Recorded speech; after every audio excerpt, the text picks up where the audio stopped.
నిన్న YCP MLA Pinnelli Ramakrishna Reddy పాల్వాయిలోని ఒక polling బూత్లో ఆ ఈవీఎంని ధ్వంసం చేసిన ఘటన ఇప్పుడు దేశం మొత్తం చూసింది. దీని మీద క్రిమినల్ కేసులు నమోదు చేసి తక్షణమే అతన్ని అదుపులోకి తీసుకోవాలని చెప్పి ఇప్పటికీ ఎలక్షన్ కమిషన్ కూడా ఆదేశాలు జారీ చేసింది. ఇలా దరిద్రం ఏంటో తెలియదు కానీ వైసీపీ నేతల దరిద్రం. వీళ్ళ అధినాయకుడేమో లండన్ పారిపోయాడు, కోర్టు అనుమతి తీసుకుని లండన్ పారిపోయాడు ఎన్నికలు అవ్వగానే. ఇప్పుడు ఈవీఎంలు ధ్వంసం చేసినటువంటి పిన్నెల్లి రామకృష్ణారెడ్డి ఏకంగా పక్క రాష్ట్రం పారిపోయాడు. అక్కడి నుంచి దేశం వదిలి పారిపోవడానికి కూడా ఆ రంగం సిద్ధం చేసుకుని పాస్పోర్ట్లు కూడా సిద్ధం చేసుకున్నాడనే ఒకటే సమాచారం. అయితే పక్క రాష్ట్రంలో ఎక్కడ దొక్కున్నాడో తెలిస్తే ఆ చీ అనే పరిస్థితి. ఏదైతే ఒక బాత్రూమ్ కమోడ్లు తయారు చేసే కంపెనీలోకి వెళ్ళిపోయి ఆ బాత్రూమ్ కమోడ్లు మధ్యలో ఆ దాక్కుని మనం సినిమాలో చూస్తుంటాం చూడండి, ఆ పోలీసులు వస్తే దొంగలు దొరకకుండా ఎక్కడెక్కడో దాక్కుంటూ ఉంటారు. అలాగే ఒక రంగారెడ్డిలోని ఆ బాత్రూమ్ కమోడ్లు తయారు చేసే ఒక కంపెనీలోకి వెళ్ళిపోయి అందులో దాక్కున్నట్టుగా పోలీసులకు సమాచారం రావడంతో వెంటనే ఆ పోలీసులు అయితే హుటాహుటిన అక్కడ బయలుదేరారు. అయితే అక్కడికి వస్తున్నారని తెలిసి మళ్ళీ అక్కడి నుంచి కూడా ఎస్కేప్ అయినట్టుగా తెలుస్తుంది. అంటే ఇలా నీచ చరిత్ర చూడండి. మళ్ళీ ఇలా అవినీతి పత్రిక సాక్షిలో ఏం చెప్తాడు, ఆ తెలుగుదేశం పార్టీ విధ్వంసం సృష్టించింది, నేను సిట్టింగ్ జడ్జితో విచారణకి సిద్ధం అంటవా? ఒరే దరిద్రులారా, ముందు మొన్న పాల్వాయి బూతులో ఈవీఎం బద్దలు కొట్టింది పిన్నెల్లి రామకృష్ణారెడ్డా కాదా? నువ్వు అది చెప్పు. సిట్టింగ్ జడ్జితో పెట్టాలా, సుప్రీంకోర్టు జడ్జితో పెట్టాలా, లేదా ఆ రాష్ట్రపతి దీన్ని విచారించాలనేది తర్వాత సంగతి. ముందు మొన్న పాల్వాయి బూత్లో ఈవీఎం బద్దలు కొట్టిన వెధవ ఎవడు? పిన్నెల్లి రామకృష్ణారెడ్డే కదా. పారిపోయిన వెధవెవడు? పిన్నెల్లి రామకృష్ణారెడ్డే కదా. మరి నీ సాక్షిలో అసలు పోలీసులకేమో ఎక్కడున్నాడో దొరకకుండా వాళ్ళు వెతుకులాట ప్రారంభిస్తుంటే సాక్షి మైకి పెట్టుకుని అక్కడి నుంచి ఆ వీడియో తీసుకుని వస్తుంది. మరి చెప్పాలి కదా, బాధ్యత కలిగినటువంటి సాక్షి పోలీసులందరూ కూడా ఎతుకుతున్నటువంటి మోస్ట్ వాంటెడ్ క్రిమినల్ అయినటువంటి పిన్నెల్లి రామకృష్ణారెడ్డి ఎక్కడున్నాడో సాక్షి చెప్పాలి కదా. నువ్వు పోలీసులకు సహకరించాలి కదా. నీతి జాతి లేని పత్రికలో ఏం రాశావు ఈరోజు? ఇదిగో ఇక్కడ ఈరోజు ఒక వార్త వచ్చింది చూడండి, ఏమని రాశాడో చూడండి. ఇదే సాక్షిలో, నీతి జాతి లేని సాక్షిలో, అంతకు మించి అరాచకం, ఓట్ల లెక్కింపు రోజు విధ్వంసానికి పచ్చముఠ ప్లాను, పోలింగ్ రోజు హింసకు మించి భయోత్పాతం సృష్టించే పన్నాగం. ఇది అసలు ప్లాన్ వైసీపీది. సో ఇది బట్టబయలైంది. మొన్న పెట్రోల్ బాంబులు ఎవరి దగ్గర దొరికాయి?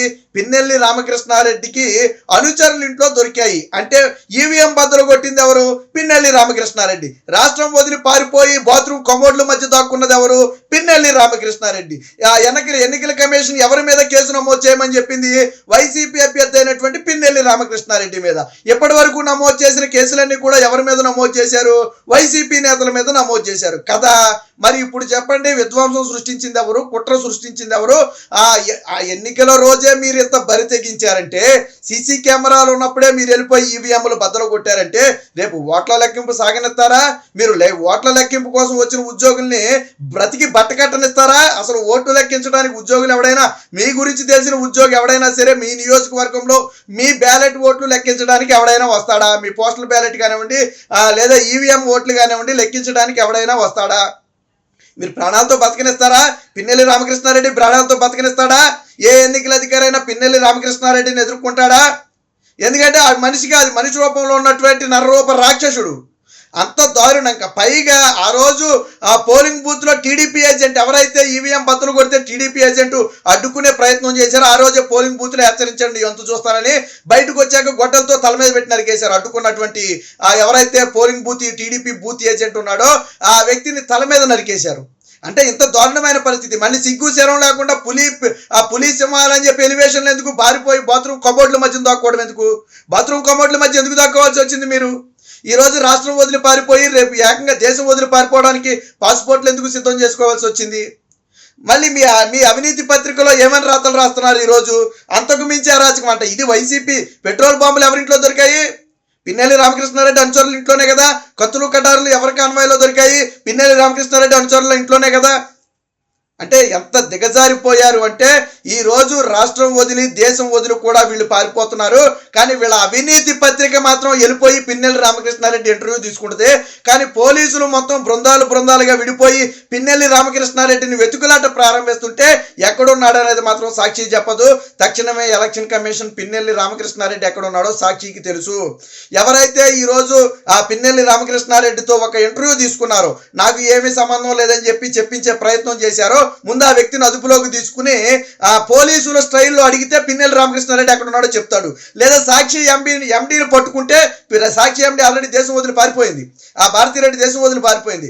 ఎవరైతే ఇప్పుడు సాక్షికి ఇన్ఛార్జిగా ఉన్నాడో వాడిని పట్టుకుంటే పిన్నెల్లి రామకృష్ణారెడ్డి ఎక్కడ ఉన్నాడో చెప్తారు. ఎందుకంటే పోలీసులు మొత్తం వెతుకుతుంటే సమాచారం ఇవ్వకుండా వీళ్ళు మాత్రం సాక్షిలో వీడియోలు మాత్రం తీసుకొచ్చి పెడతారు పిన్నెల్లి రామకృష్ణారెడ్డి. అంటే ఎంత దారుణమైన పరిస్థితులు ఉన్నాయో రాష్ట్రంలో చెప్పడానికి ఇది ఒక ఉదాహరణ. ఏది ఏమైనా పిన్నెల్లి రామకృష్ణారెడ్డి సోదరులను ఖచ్చితంగా జైల్లో పెట్టాలి. కౌంటింగ్ రోజు వీళ్ళు గన నిజంగా బయట ఉంటే కౌంటింగ్ అనేది జరగదు.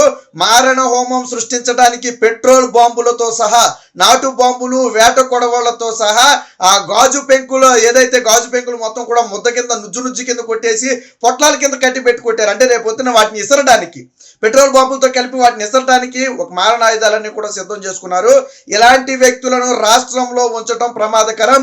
ముందు అర్జెంటుగా పిన్నెల్లి రామకృష్ణారెడ్డిని అనర్హుడిగా ప్రకటించాలి. ఆయన వైసీపీ తరపున పోటీ చేసినటువంటి అభ్యర్థి కాబట్టి తక్షణమే పిన్నెల్లి రామకృష్ణారెడ్డిని అనర్హుడిగా ప్రకటించాలని చెప్పి ఈ రోజు రాష్ట్రం మొత్తం కూడా డిమాండ్ చేసే పరిస్థితి.